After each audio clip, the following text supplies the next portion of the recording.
नमस्कार मंडळी. आयुष्यभर साथ देणारी माणसंच जोडा, नाहीतर तासभर साथ देणारी माणसं बसमध्ये पण भेटतात. कधीही आपल्या दुःखाचा आणि सुखाचा बाजार मांडू नका, कारण इथे प्रत्येक जण मतलबी झालाय.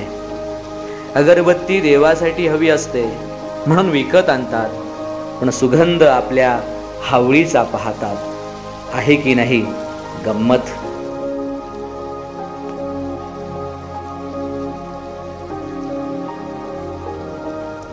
नमस्कार मंडळी. कुणाचीही ताकद तो किती मोठा आहे यावर कधीच अवलंबून असते. अहो, जो डोळ्यांनी दिसत नाही अशा एका सूक्ष्म जीवानं अख्ख्या जगाला वेठीस धरलं होतं ना. वेळ सोडून या जगात कोणीच अचूक न्यायाधीश नाहीये, कारण वेळ चांगली असेल तर सगळे आपले असतात, आणि वेळ खराब असेल तर आपले पण परके होतात. वेळच माणसाला आपल्या व परक्याची ओळख करून देते. मानवी नात्यात जर सर्वात मोठा शत्रू कोणी असेल तर तो म्हणजे गैरसमज. नमस्कार मंडळी. शांत स्वभावाचा माणूस हा कधीही कमजोर नसतो, कारण या जगात पाण्यापेक्षा मऊ असं काहीच नाही. पण जर त्याचं पुरात रूपांतर झालं तर भले भले डोंगरही फोडून निघतात असं ध्येय ठेवा. कंदील जरी सूर्याची बरोबरी करू शकत नसला तरी अंधारात त्याचं महत्व सूर्या इतकंच असतं. त्यामुळे स्वतःला कधीच कमी समजू नका. प्रगती करणारा दुसऱ्याच्या वाटेत कधीच अडथळा निर्माण करत नाही, आणि दुसऱ्याच्या वाटेत अडथळा निर्माण करणारा कधीच प्रगती करत नाही. हेही जीवनाचं सार आपण लक्षात ठेवलं पाहिजे. मंडळी, थकलेल्या शरीराला कुठेही झोप लागते हो, पण थकलेल्या मनाला कुठेच झोप लागत नाही. म्हणून शरीर थकलं तरी चालेल, परंतु मनाला कधीही थकू देऊ नका. नमस्कार मित्र हो. परिस्थितीशी झगडून पुढे आलेली माणसं नेहमी जपली पाहिजेत, कारण जीवनाचं तत्वज्ञान ही माणसं फक्त शिकलेली नसतात, तर जगलेली असतात ही माणसं. नमस्कार. देह सर्वांचा सारखाच, फरक फक्त विचारांचा. या छोट्याशा आयुष्यात स्वतःला असं बनवा की लोक तुमच्याकडे एकमेव उपाय म्हणून पाहतील, पर्याय म्हणून नाही. घरातील निर्णय जोपर्यंत मोठ्यांच्या सल्ल्याने घेतले जातात तोपर्यंत घर शाबूत राहतं बरं. पण जेव्हा सगळेच स्वतःला मोठे समजू लागतात तेव्हा मात्र घर काबूत राहत नाही. मंडळी, सल्ला घ्यायचाच तर यशस्वी आणि अयशस्वी या दोघही माणसांचा घ्या, कारण यशस्वी माणूस काय करायचं ते सांगतो आणि अयशस्वी माणूस काय करू नये ते सांगतो बर का. मंडळी, मोर नाचताना सुद्धा रडतो हो, आणि राजहंस मरताना सुद्धा गातो. दुःखाच्या रात्री झोप कुणालाच लागत नाही, आणि सुखाच्या आनंदात कुणीही झोपत नाही, यालाच जीवन म्हणतात. माणसानं कुंडीतल्या नाही तर जमिनीत लावलेल्या झाडासारखं असावं. कोणी पाणी घालेल या आशेवर राहून जळून जाण्यापेक्षा जमिनीतील ओलावा शोधून घेत मोठं मोठं व्हावं. आयुष्य आणि पुस्तकांचं व्याकरण सारखंच हो. अहो, शब्दाची निवड चुकली की वाक्य बिघडतं, आणि माणसांची निवड चुकली तर आयुष्य बिघडतं, नाही का?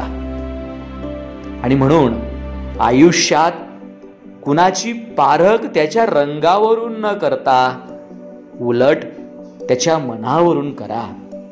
कारण पांढऱ्या रंगावर जर जगाचा विश्वास असता तर मिठांनी सुद्धा जखमा भरल्या असत्यात, नाही का? जीवनात पैशाला ठराविक रेषेपर्यंत स्थान आहे. पैशांच्या राशीत झोपणाऱ्या माणसांपेक्षा आयुष्यभर प्रामाणिक राहून कमाविलेली सोन्यासारखी माणसं हीच श्रीमंती असते. अहो, लोहाराकडील अनेक हातोळ्या तुटतात, पण ऐरण मात्र कायम टिकून राहते. अर्थात जे घाव घालतात ना ते त्यांच्या कर्मामुळे तुटतात, पण जे घाव सहन करतात ते कायम आयुष्यात अभंग राहतात. श्रीकृष्णाला गीता कोणालाही सांगता आली असती बर का, पण त्यानं फक्त अर्जुनाला सांगितली. कारण जसा सांगणारा असावा लागतो ना, तसा ऐकणाराही असावा लागतो. तेव्हाच ज्ञानाचा विकास होत असतो. जग गरजेच्या नियमानुसार चालत असतं. बघा ना, थंडीत ज्या सूर्याची वाट बघितली जाते, उन्हाळ्यात त्याच सूर्याचा तिरस्कार केला जातो. हो, तुमची किंमत तेव्हा होईल जेव्हा तुमची गरज लक्षात येईल. मनातलं जाणणारी आई आणि भविष्य ओळखणारा बाप याशिवाय मोठा ज्योतिषी कोणीही नाही, हे लक्षात ठेवा. गंमत आहे नाही का मंडळी?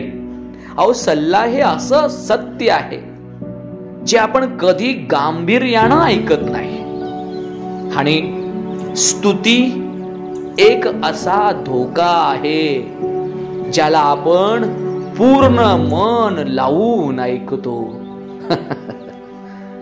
लक्षात घ्या, संत आणि वसंत मध्ये एक साम्य आहे.